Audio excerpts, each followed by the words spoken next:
মানে আমি চাইলেই দুম করে একটা মানুষকে হাসিয়ে দিতে পারবো না, মানে আমাকে কাজ দেওয়া হয় না। এই চরিত্রটা আমি যদি পেতাম, হচ্ছে সব জায়গায় থ্রিলার হচ্ছে, সবাই গোয়েন্দা। দাদা আমি জানি তুমি এসডি বর্মনের গান খুব ভালো গাও।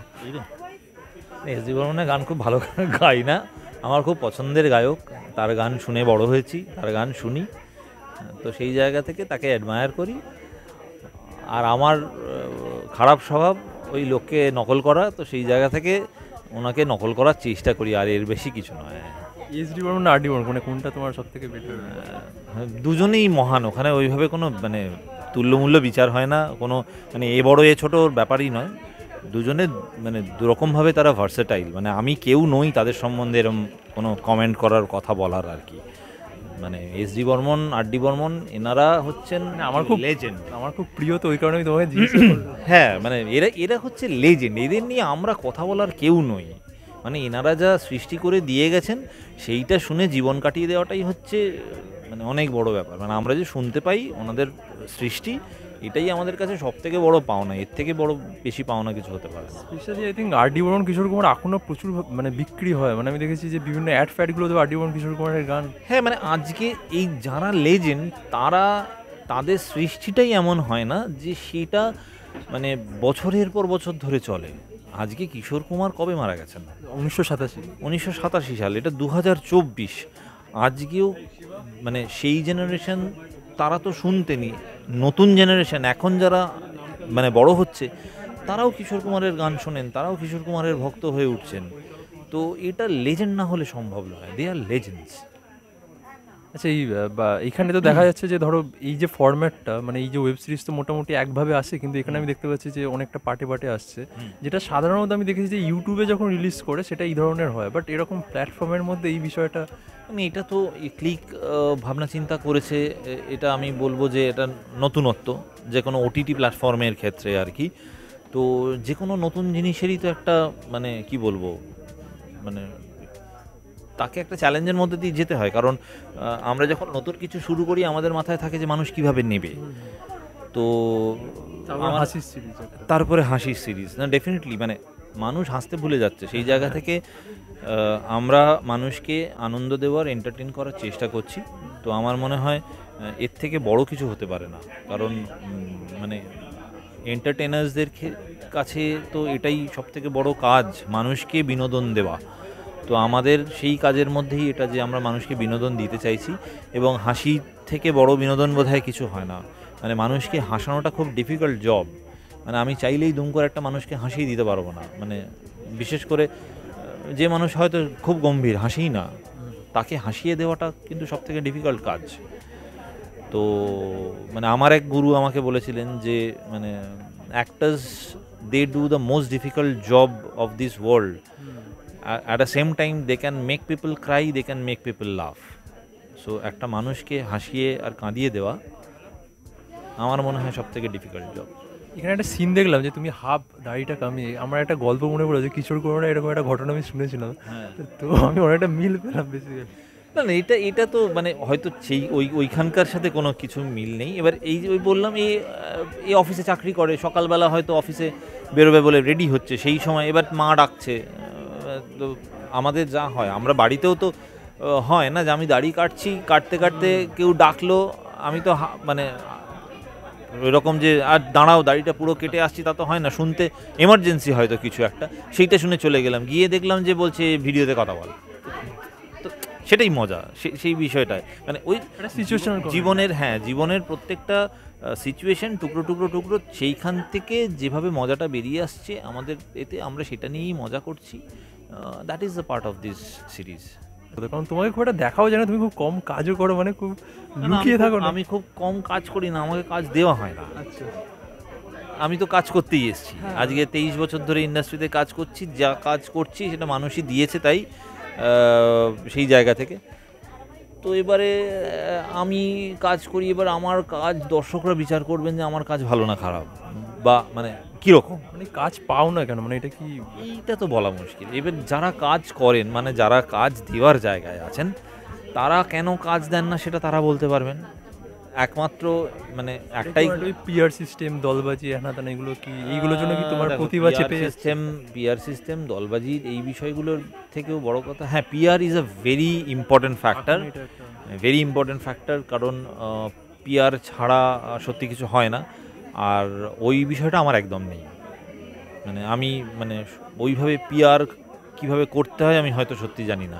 আমার পিআর এভাবেই যে আমি একটা কাজ করব, আমি আমার 100% দিয়ে কাজ করব, আমার কাজটা ভালো হলে আমার ওই কাজটা দেখে আর যারা কাজ করেন তিনি আমাকে ডাকবেন, আমি সেইটাতে বিশ্বাসী।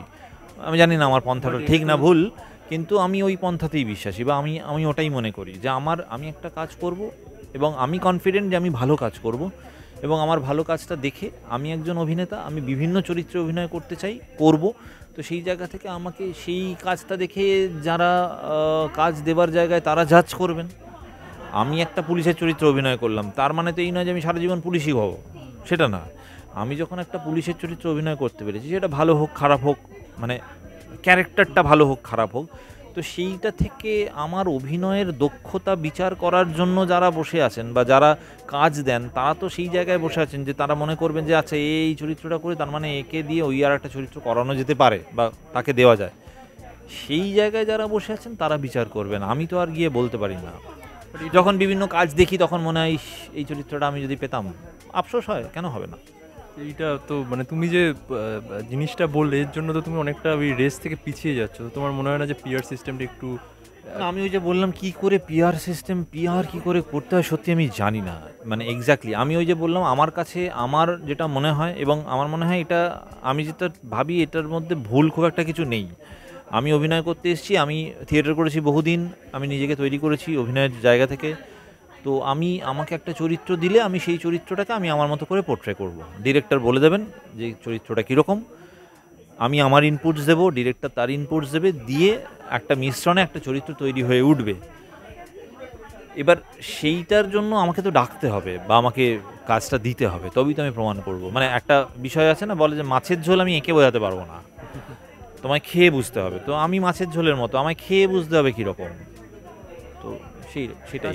বাংলায় কি কাজ পাওয়াটা একটু কঠিন, মানে টালিগঞ্জের মধ্যে বাংলায় কাজ পাওয়া কঠিন, মানে হ্যাঁ কঠিন তো ডেফিনেটলি, নাহলে তো আমি সব কাজ করতাম, মানে সব কাজ করছি না, সেই জায়গা থেকে আমার কাছে তো কঠিন। এইটা কবে চেঞ্জ হবে, মানে ধরো তোমাদের মতো অনেক তো বলতে পারছি না, কি করে বলবো। একটা সময় ছিল আমি প্রচুর মানে মেগা সিরিয়াল লিড করেছি, একসাথে 3-4টে সিরিয়ালে কাজ করছি, সেটা একটা সময় ছিল।